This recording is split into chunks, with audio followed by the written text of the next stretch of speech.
Ito, 2 days na simula ng mga anak yung Belgian namin. Nilagyan ko siya ng, sa nakikita nyo, nilagyan ko po siya ng electric fan. Kasi siguro sobrang init, stress. Nakita ko siya, nahuli ko na sakmal-sakmal niya yung tuta niya. Kaya hindi ako makaalis ng bahay.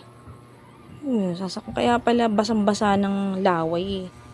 Ewan ko ha kung balak niyang kainin. Siguro talagang nature nitong Belgian na pag nai-stress eh, kinakagat niya yung tuta niya. Kawawa naman kung hindi ko nahuli. Nilagyan ko na din siya ng electric fan para stress sa kainit. Pero mahangin naman eh. Ito siya guys. Oh. Kakaawa naman. Yung naninibago lang siya kasi may tuta na siya.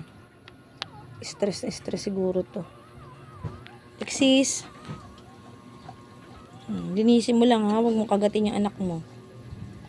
Guys. Hirap din pala mag-alaga nitong may breed na gantong aso. Hindi ako makalabas. Pero maghapon ko, paday ko pa may alagang baby.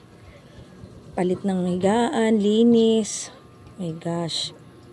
Sundo, luto. Ano ba yan? All around, yaya. Sana all. May sahod. Oh. Diba? Ayan. Double bantay ako dito. Naku, Lexis ha. Ayan yung papis mo.